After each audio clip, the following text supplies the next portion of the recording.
of course, like all of these books are written by women, but like this is a man that is written by a woman. Like he's the man written by the woman. Hey everyone, it's Alexa. Welcome back to my channel. Happy New Year. It is 2025. With another year past, we are going to talk about the best books that I read this year. I mostly only read romance, and I also have no critical thoughts when it comes to books. I mostly review things based off of vibes, and we're gonna do it again this year. So let's get into it. I spent the first couple months of this year like kind of waiting for a romance book to hit, and like January and February, everything was kind of mid. And then Emily Henry's new release came in like March, something like that. And as soon as that dropped, I was locked in. Funny story was the first 5-star read of the year. Not surprised. It also won the Goodreads Best Romance of the Year. Also not surprised. Daphne's fiance recently dumps her for his childhood best friend. And if that isn't a reason as to why you shouldn't trust boys who have girl best friends, I don't know what is. So now Daphne has nowhere to live, and so she moves in with her fiance's childhood best friend's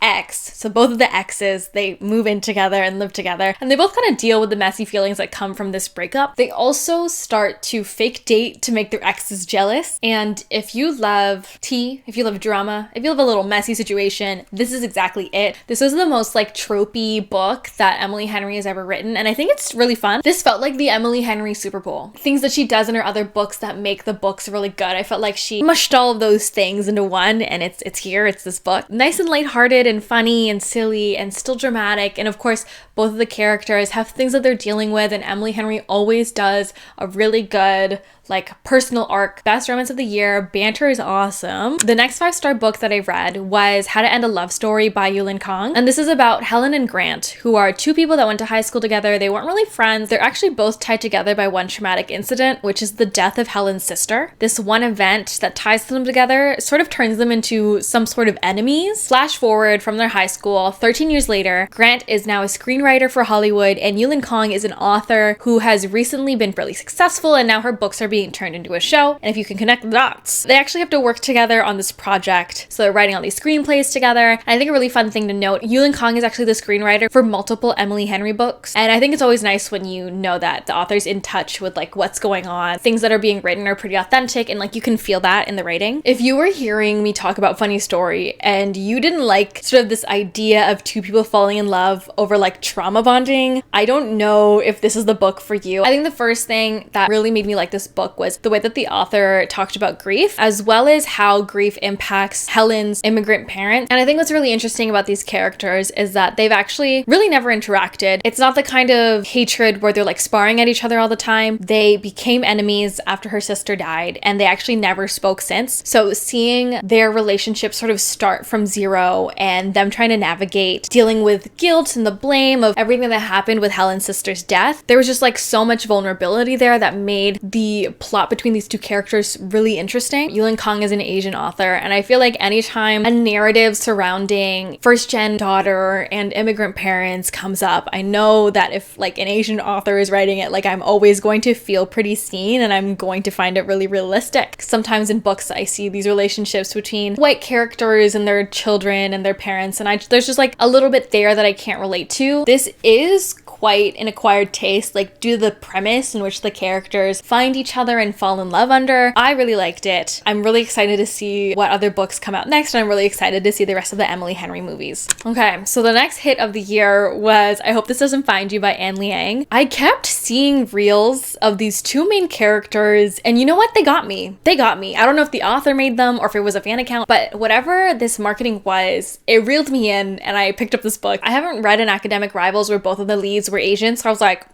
you know what, I'll pick this up. I never really read YA anymore because I just feel like I can't relate, but as soon as I read this, I was like, oh, I am hooked, and I feel like I'm in my high school self again, and I'm kicking my feet in the air and giggling like a little girl. So this is about Sadie and Julius. They're top of the class, and they really do not like each other. Like, it's all verbal sparring. Like, as soon as they see each other, there's just like a lot of animosity there. Sadie is like a chronic people pleaser, which is why I love her so much, because same, she'll hold on to a lot of the things that she's feeling, and how she'll cope with a lot of her anger towards Julius, and actually towards a lot of people, is she will write very angry drafts in her emails, and then she'll just never send them. And then one day her emails get sent, and her life gets flipped upside down immediately. Everyone gets upset with her, except for Julius. Interesting. Wonder what that's about. I have always been an enemies to lovers girl purely because I love watching the gears churning in their heads the minute they start realizing that they actually have romantic feelings for the other person. So I loved seeing that in this book. Imagine to all the boys with hate emails and enemies. That's my pitch. And of course, I am still reading the Rebel Blue Ranch series by Lyla Sage. I read books number 2 and 3 of the Rebel Blue Ranch series. My favorite this year was Lost and Lassoed, which was the one about Teddy and Gus. If you've read book 1 and 2, there's this reoccurring like hatred from these two characters. They are always arguing so loud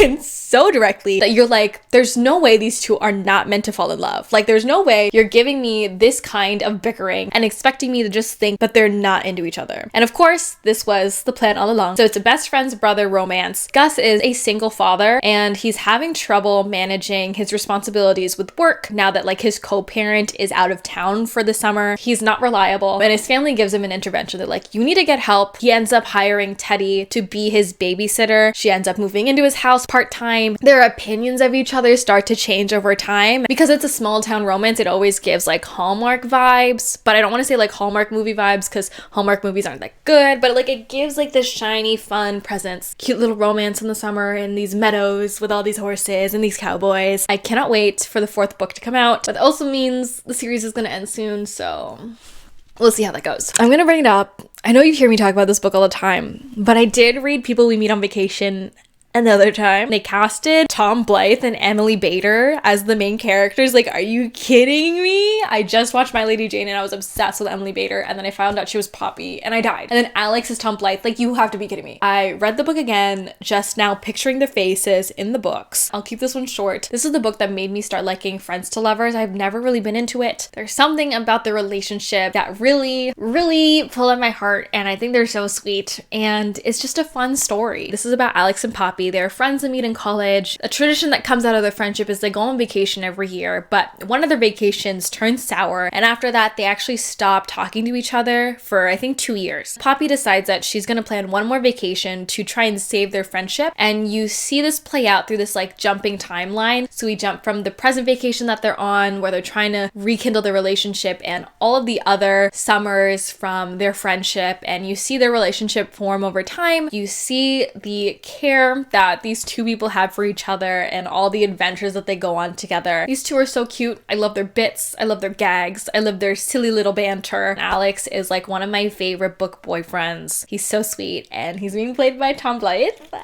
I'm sat for this movie and I'm so excited. There are times when I see a book that's hyped on TikTok, BookTube, because it's being talked about so much, like I become really skeptical. I kind of just sit and I go, there's no way a book is that good, especially if it's YA. Like there's no way this many people like this book. But I will admit, Book Talk ate with this one. Okay, so better than the movies by Lynn Painter. I had my doubts. I really did. I don't know why I thought I wasn't gonna like it. It's literally neighbors to lovers. Like, are you kidding me? And they're enemies? Like, shut up. I don't know why I was being such a hater about it. This follows Liv and Wes, who are seniors in high school, and Wes has always been a nuisance to Liv. Liv's childhood crush, who moved away, ends up moving back into town, and he ends up actually being really good friends with Wes. So Liv decides to team up with Wes to use him to help her get closer to her childhood crush. There's always those personal arcs that are being explored. For Liv, her mother died when she was young, and she sort of has to grieve through all of these big high school moments, like going to prom, like graduating, like going to college without her mom, and also she doesn't have the best relationship with her stepmother, and then the parental dynamics between her stepmom and her get explored as well. And so all of this together like sort of grounds this book and makes it really wholesome, and I loved it. I ate it up. When I finished I Hope This Doesn't Find You, I then saw in the reviews that Liang also wrote another academic rivals to lovers, and I was like,